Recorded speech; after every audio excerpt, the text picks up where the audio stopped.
యోనాను నినివేకి వెళ్ళమంటే యోనా తర్షీషుకు వెళ్ళడానికి యొప్పేకి వెళ్ళి ఓడెక్కాడు. అయితే దేవుడు సముద్రములో కలవరం కలగజేసి తుఫానును రేపి యోనా తన తప్పును తెలుసుకొని పశ్చాత్తాపడినట్లు, నన్ను బట్టే ఈ కీడు మీ మీదకు వచ్చిందని ఒప్పుకొనున్నట్లు, నన్ను ఎత్తి సముద్రంలో పడేయమని చెప్పినట్లు మనం మొదటి అధ్యాయంలో చూస్తున్నాం. ఆయన్ని ఎత్తి సముద్రంలో పడవేసిన వెంటనే సముద్రము సద్దుమణిగింది. అద్భుతంగా ఆశ్చర్యంగా తుఫాను ఆగిపోయింది. అంతవరకు కొందరు నమ్ముతారు. కానీ యోనాను ఎత్తి ఆ మహాసముద్రంలో పడవేసినప్పుడు ఏమవుతాడండి? ఎవరైనా ఎత్తి సముద్రంలో పడేస్తే సముద్రంలో పడింది ఏదైనా ఉంటే అది బయటికి రాదిక. సముద్రంలో పడిందంటే అది కనబడదిక. అది సముద్రం అగాధములో ఉంది. సముద్రం ఎంత లోతుందో ఇంకెవరు తెలుసుకోలేదు. మరి యోనా అటు విసిరి పడేసినప్పుడు యోనా ఎక్కడ పడ్డాడనుంది బైబిల్లో? దేవుడు మత్స్యమునకు ఆజ్ఞాపించగా ఆ మత్స్యము యోనాను మింగింది. ఇది మాత్రం చాలామంది ఆ దినాల్లో నమ్మలేదు. ఎలాగో ఒక చేప మనిషిని మింగుతుంది, మనుషులే చేపల్ని మింగుతారు కానీ చేపలు మనుషుల్ని ఎలా మింగుతావి? నిజం కాదు అన్నారు. అయితే ఆ తరువాత తిమింగలాలు ఉన్నాయి. ఆ తిమింగలాలు ఒక మనిషిని కాదు 10 మనుషులను మింగగలిగినంత పెద్దవిగా ఉన్నాయి అని కనుగొన్నారు. మనకి ఇవన్నీ అవసరం లేకుండా యోనా కథ నిజం అని నమ్ముతున్నాము కదా. మనకి ఎవరికైనా అనుమానం ఉంటుందేమోనని ఆ అనుమానస్తుల అనుమానాలు తీర్చడానికి యేసు ప్రభువే చెప్పాడు ఈ మాట. ఎవరు చెప్పాడు? ఇప్పుడు మత్తయి సువార్తలో ఎలాగు యోనా 3 రాత్రింబగళ్ళు తిమింగలము కడుపులో ఎలాగుండెనో అలాగే మనుష్య కుమారుడు 3 రాత్రులు భూగర్భములో ఉండును. నమ్ముతున్నారా?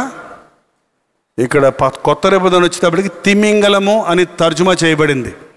అయితే మీరు యోనా గ్రంథంలోనికి వెళ్తే ఒకసారి యోనా గ్రంథంలోనికి వెళ్ళండి. అక్కడ ఏమనుంది?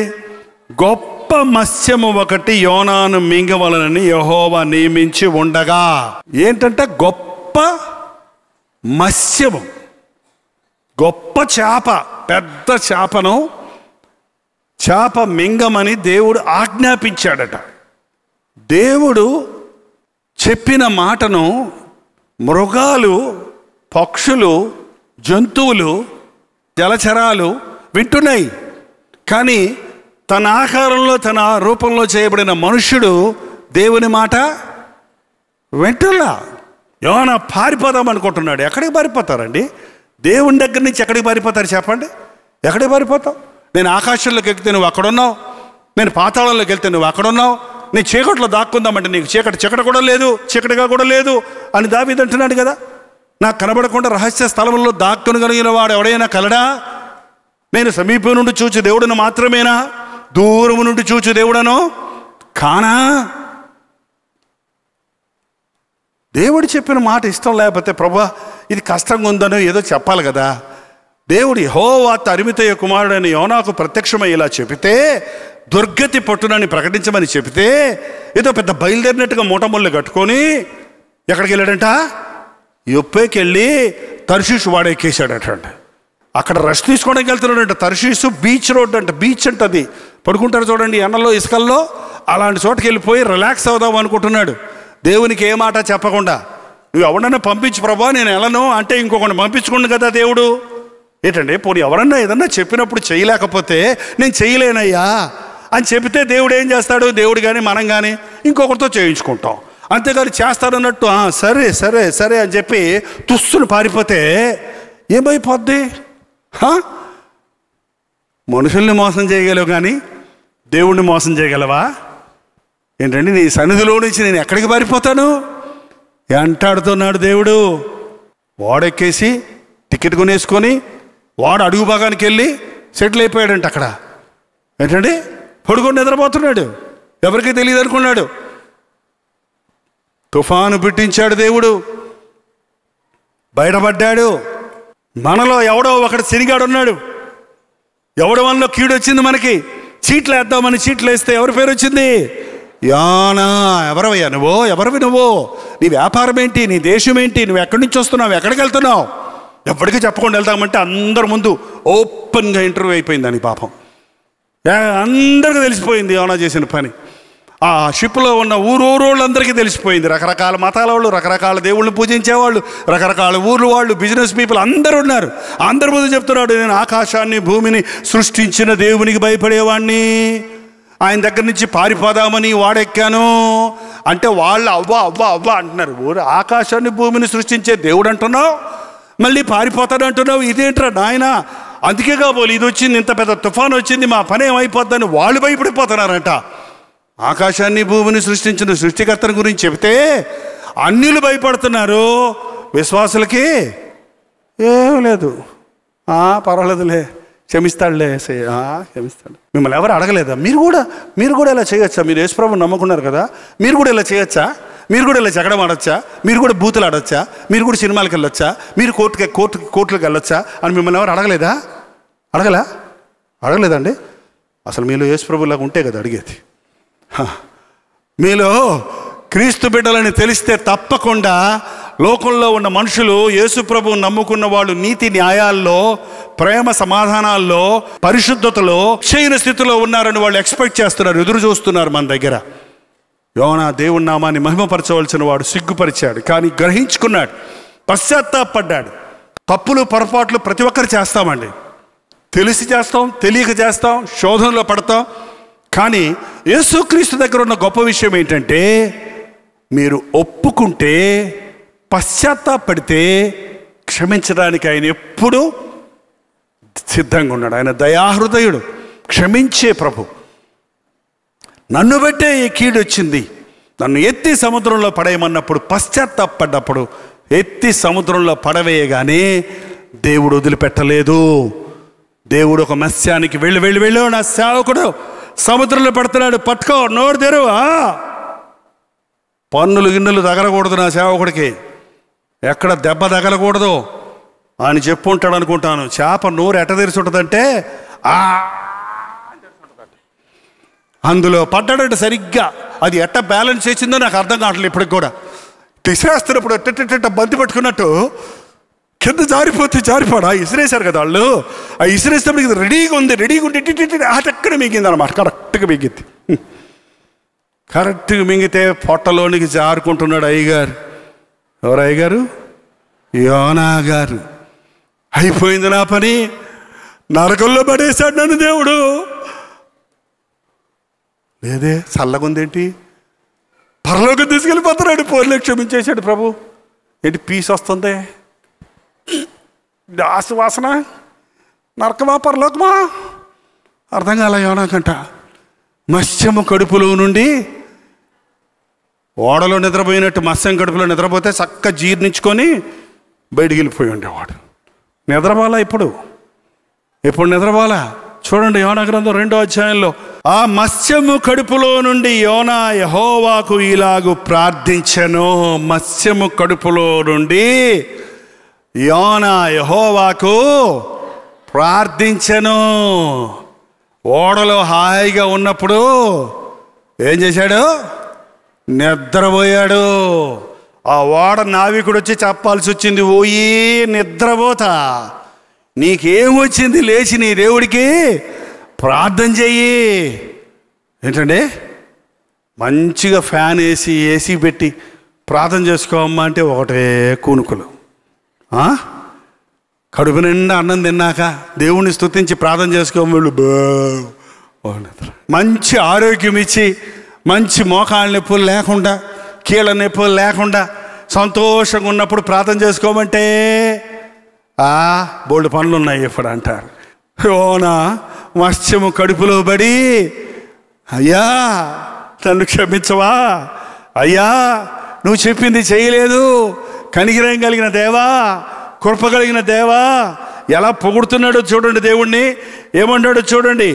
పాతాళ గర్భములో నుండి నేను కేకలు వేయగా నీవు నా ప్రార్థన, నేను నరకంలోకి వెళ్ళిపోతున్నానయ్యా, పాతాళంలోకి వెళ్ళిపోతున్నానయ్యా, ఆ నోట్లో నుంచి పొట్టలోకి వెళ్తానికి దారి ఉంటుంది కదండి, నాళం ఇది ఉంటుంది కదా, ఏంటిది పేగు ఉంటుంది కదా, అందులో వెళ్తున్నప్పుడు జారుతున్నాడు, జర్రని జారుతుంటే ఆయన కొంచెంసేపు ఏమనిపించిందంటే అది పాతాళం అనిపించి, అక్కడి నుంచి పాతాళములో నుండి నీకు కేకలు వేస్తున్నాను. 3వ వచనం, నీవు నన్ను అగాధమైన సముద్ర గర్భములో పడవేసి ఉన్నావు, ప్రవాహములు నన్ను చుట్టుకొని ఉన్నవి, నీ తరంగములను నీ కరులను నన్ను కప్పి ఉన్నవి, నీ సన్నిధిలో నుండి నేను వెలివేయబడినను, నీ పరిశుద్ధాలయము తట్టు మరలా చూచదననుకొంటిని. అయ్యా అయ్యా అయ్యా అయ్యా, నన్ను వదిలిపెట్టొద్దయ్యా, నీ వైపు చూస్తున్నానయ్యా, నన్ను క్షమించయ్యా, నేను దిగిపోతున్నాను, నేను జారిపోతున్నాను, నన్ను వదిలేయొద్దు, నన్ను మర్చిపోవద్దు. కేకలు వేస్తున్నాడు. ఏంటండి, ఆపత్కాలంలో నాకు మొరపెట్టు, నేను నీకు ఉత్తరం ఇస్తాను. ఈయన ప్రేయర్లోనే పాజిటివ్గా చేస్తున్నాడు. నువ్వు నా ప్రార్థన విని ఉన్నావు. ఏంటంటే కొంతమంది ప్రార్థన వింటే విను, లేకపోతే లేదన్నట్టు చేస్తుంటారండి. కానీ కష్టం వచ్చినప్పుడు కరెక్ట్గా చేస్తారు.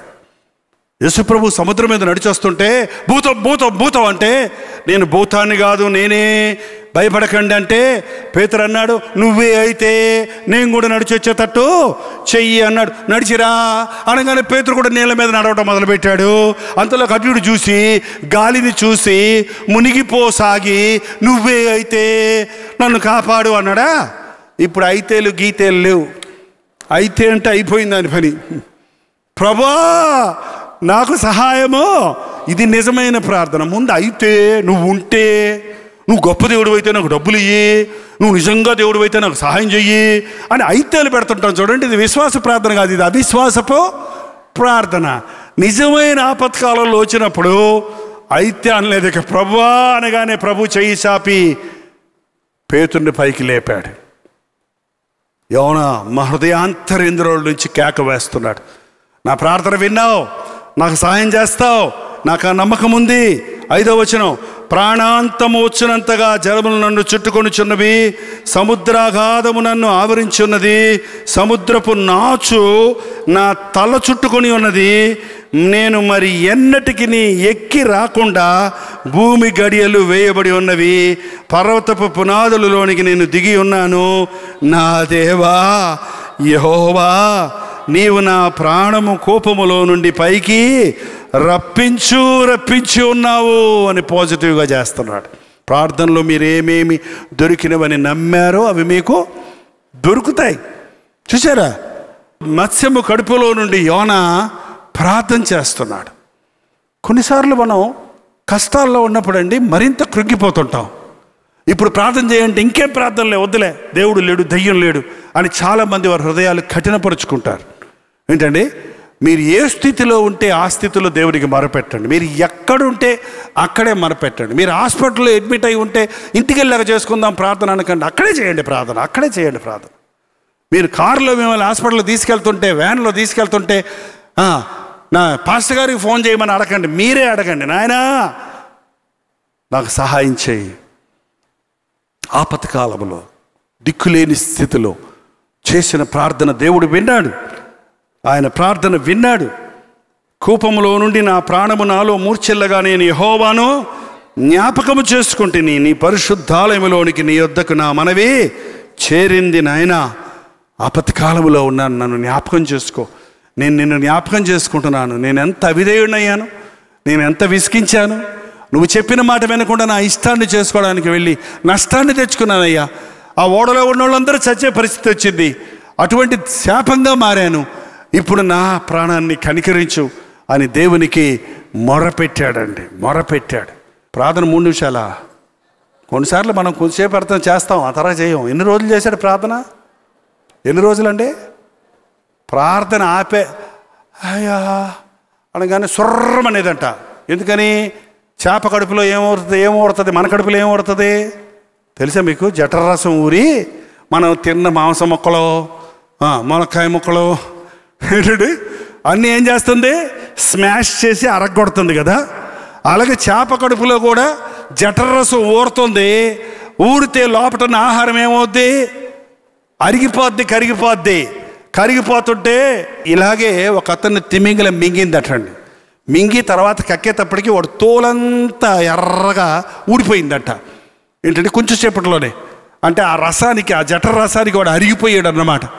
ఈయన 3 రోజులు ఉన్నాడంటే, అరగకుండా ఉన్నాడంటే ఏంటంటే సొర్రమనేటప్పుడు దేవా అనేవాడు అనమాట, ఆగేదన్నమాట. అంటే మస్తమా అన్నాడు అనమాట దేవుడు. 3 రోజులు ఈయనకి ఉపవాసం, చేపకు కూడా ఉపవాసమే. ఆ పెద్ద చేపకు కూడా 3 రోజులు జఠర రసం ఊరడానికి లేదు, మరేమి తినటానికి లేదు, కడుపులో ఉన్న యోనాన్ని తినటానికి అసలే లేదు, అరిగించుకోవడానికి లేదు. అట్ట కూర్చున్నాడు ఆడి పాపం. మత్స్యం, వాడు ఎవడంటే మత్స్యం, తిమింగళం అలాగే ఉంది దేవుడి మాట కోసం. ఉపవాసం ఉండు తిమింగళమా అంటే సరే సార్ అందనమాట. మనం ఉపవాసం ఉండమంటే 3 గంటలు ఉండి మళ్ళీ కాఫీ తాగొచ్చా, టీ తాగొచ్చా, ఏంటండి పోనీ మజ్జిగ తాగొచ్చా, పోనీ ఒక యాపిల్ పండు తినొచ్చా, ఏంటంటే కానీ శనగలు తినొచ్చా అంటారు. ఏంటండి అదేంటి కొంచెంసేపు ఆహారం మర్చిపోయి ఏకాగ్రతతో ఉండమంటే 3 రోజులు బైబిల్ ట్రైనింగ్ అయిందండి ఇక్కడ యోనాకి.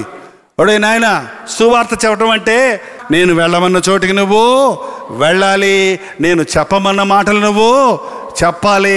వాళ్ళు మారరు, వీళ్ళు వినరు, వాళ్ళు అక్కడికి వెళ్తాం ప్రయోజనం లేదు అని నువ్వు నాకు లెక్చర్లు ఇవ్వటం కాదు, నేను చెప్పినట్టు చేస్తావా, చేస్తానయ్యా, అబ్బా చేస్తానయ్యా, అబ్బా చేస్తానయ్యా అని ఏమయ్యాడు అక్కడ ఆయన?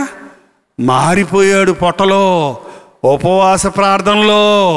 3 రాత్రి పగళ్ళు యోనా మత్స్యపు కడుపులో ఉన్నప్పుడు, అక్కడ సిద్ధపడ్డప్పుడు తన మనస్సు మారిపోయింది. నినివే వారికి వాక్యం చెప్పను, వాళ్ళు మారనక్కర్లేదు, అక్కడికి నేను వెళ్ళను, అది నాకు ఇష్టం లేదు అనేవన్నీ కూడా మారిపోయినవి.